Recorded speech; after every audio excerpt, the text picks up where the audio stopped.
اپنی چند گزارشات کو میں آپ حضرات کے گوشے گزار کرنے کے لیے جا رہا ہوں۔ یہ ایک بڑا ہمہ جہت قسم کا موضوع ہے کہ دعوی اسلام اس کی سچائی کیوں کر ممکن ہو سکتی ہے۔ حضرات گرامی قدر،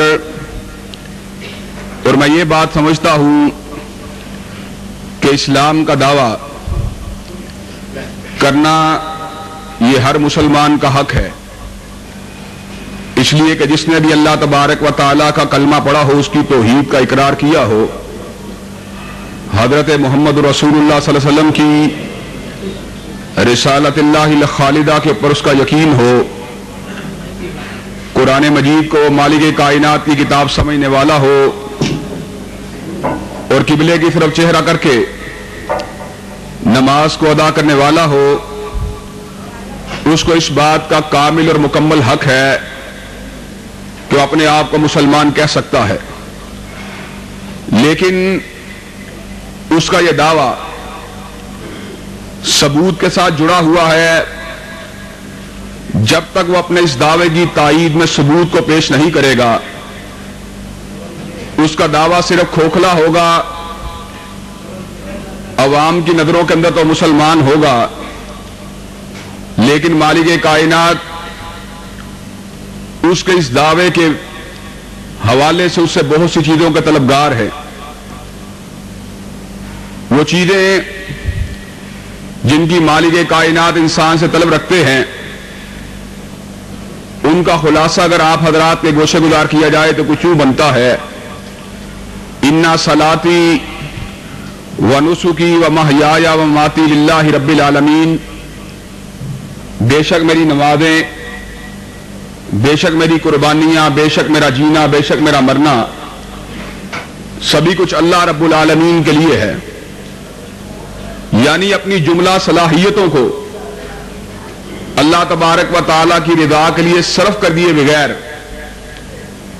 اللہ تبارک و تعالیٰ کے راستے میں وقف کیے بغیر، اللہ تبارک و تعالیٰ انسان کے دعوی ایمانی کو قبول و منظور نہیں فرمائیں گے۔ حضرات گرامی قدر، اسلام اعلان کا نام ہے، لیکن دعویٰ یہ قربانی کا طلبگار ہے۔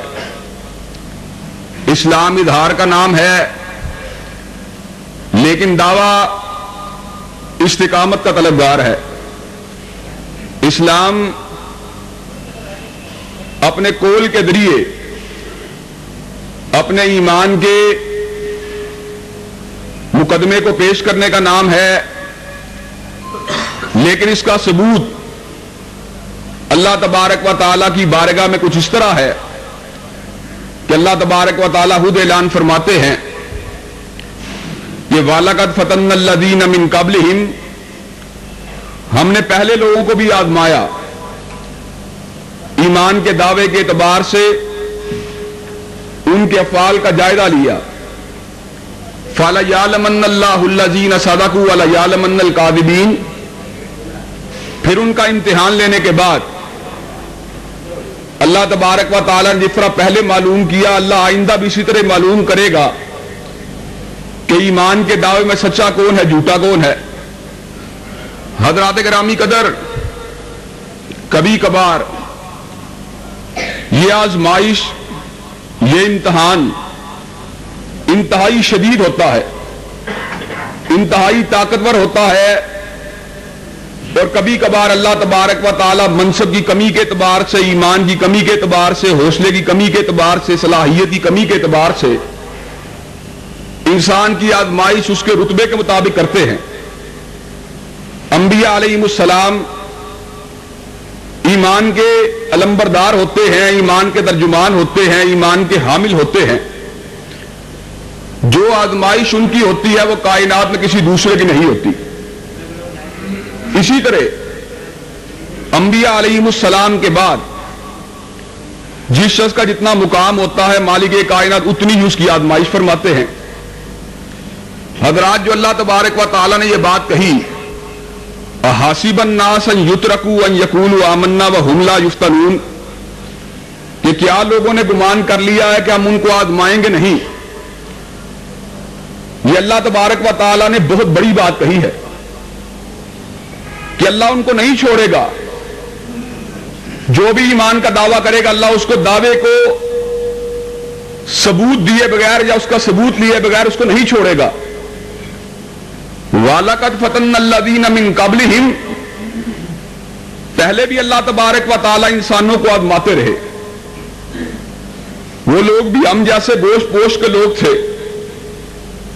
وہ لوگ بھی دھڑکتے ہوئے دل والے لوگ تھے، سوچنے والے دماغ والے لوگ تھے. وہ لوگ بھی پکڑنے والے ہاتھوں والے لوگ تھے. وہ لوگ بھی سننے والے کانوں والے لوگ تھے. وہ لوگ بھی چلنے والے قدموں والے لوگ تھے. وہ لوگ بھی گوشت پوش کے بنے ہوئے تھے. ان لوگوں کی رگوں کے اندر بھی خون اسی طرح گردش کرتا تھا جس طرح لہو ہماری رگوں میں گردش کرتا ہے. ان کے سینے میں بھی سانس کی آمد و رفت اسی طرح ہوتی تھی جس طرح ہماری رگوں میں ہوتی ہے، ہمارے سینے میں ہوتی ہے. لیکن ایمان یہ ایک ایسی قوت کا نام ہے، ایک ایسی صلاحیت کا نام ہے جو انسان کو ہمالیہ سے بلند کر دیتا ہے. ایمان ایک ایسی صلاحیت کا نام ہے جو انسان کو چٹانوں جیسا حوصلہ عطا کر دیتا ہے. ایمان ایسی قوت کا نام ہے جو ہر قسم کی تکلیف، آزمائی، صعوبت کو برداشت کرنے کے لیے انسان کو نیا حوصلہ، نیا بلبلہ دیتا ہے. حضرات آئیے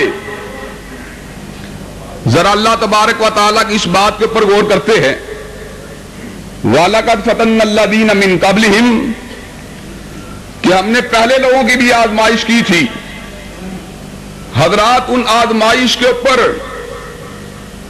پورے اترنے والے لوگوں میں سے ایک ہستی ہے جس کا نام ہے آسیہ. آسیہ فرعون کے محلات میں رہنے والی، ناز و نعمت میں، اعلیٰ پوشاک میں، اعلیٰ کھانوں میں اللہ تبارک و تعالیٰ کی بے مثال اور بے شمار نعمتوں کے اندر اپنی زندگی کو بتانے والی. حضرات گرامی قدر، حضرت موسیٰ علیہ السلام دعوت توحید کو لے کے آئے. کس کے مقابلے پہ؟ اس کے مقابلے پہ جو اپنے آپ کو انا ربکم الاعلیٰ کہنے والا کہ میں تو خود پروردگار ہوں. حضرت آسیہ کے سامنے حضرت موسیٰ علیہ السلام نے جب اللہ کی توحید کی دعوت دی کہ لا الہ الا اللہ، جبین نیاز کٹ سکتی ہے مگر غیر اللہ کے آستانے پہ جھکنا گوارا نہیں کر سکتی. آسیہ نے کہا آمنت بربی ہارون و موسیٰ، و موسیٰ اور ہارون کے رب کے پر ایمان لے کے آئی. فرعون نے کہا کھاتی میرا ہے، گاتی کسی اور کا ہے، تجھے پھانسی کے پھندے پہ لٹکا دیا جائے گا، تیرے ہاتھوں میں میہوں کو گاڑا جائے گا، تیرے قدموں میں کیلوں کو گاڑا جائے گا. آسیہ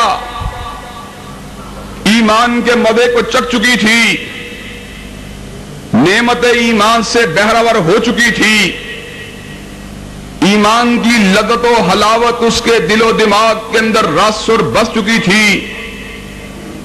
آسیہ نے بارگاہ رب العالمین میں آ کے دعا مانگی، رب ابن لی عندک بیتا فی الجنہ وَنَجِّنِي مِن فِرْعَوْنَ وَعَمَلِهِ وَنَجِّنِي مِنَ الْقَوْمِ الظَّالِمِينَ.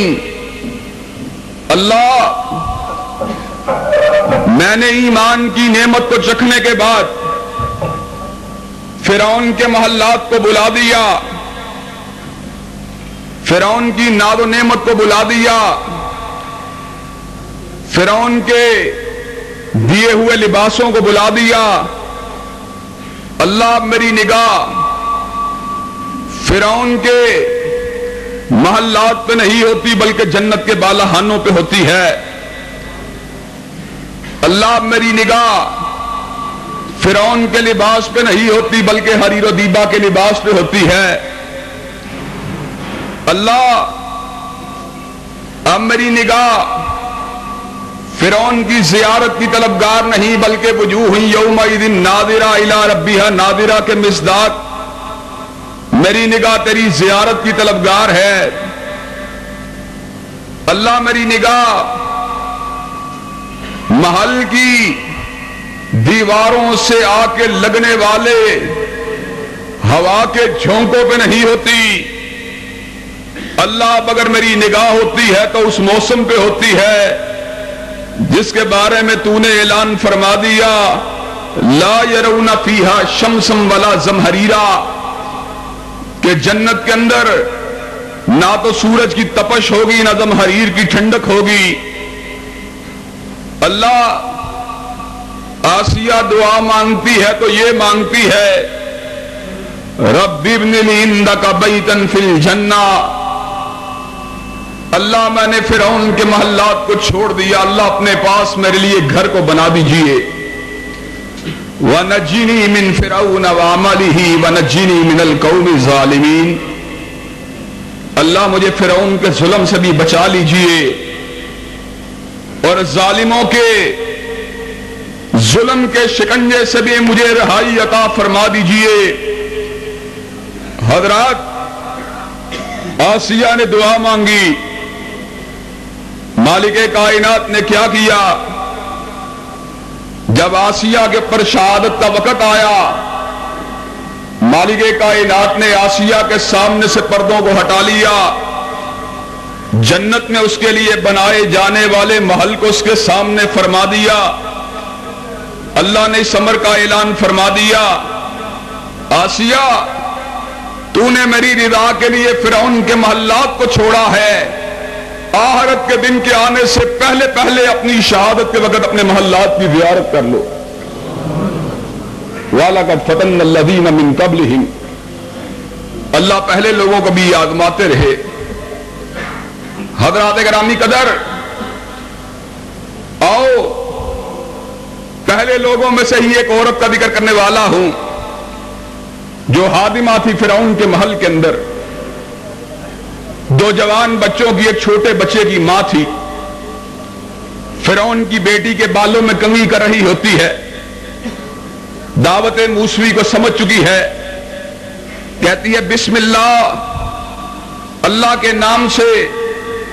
چلن یہ تھا کہ لوگ نام لیتے تھے کام کے آغاز میں بھی کام کے اختتام پہ بھی، بِفِرْعَوْنَ وَبِعِزَّتِ فِرْعَوْنَ وَبِاسْمِ فِرْعَوْنَ، کہ فرعون کے نام سے، فرعون کے نام کے ساتھ، فرعون کی عزت کے ساتھ، فرعون کی ذات کے ساتھ اپنے کام کو شروع کرنے والا ہوں یا والی ہوں۔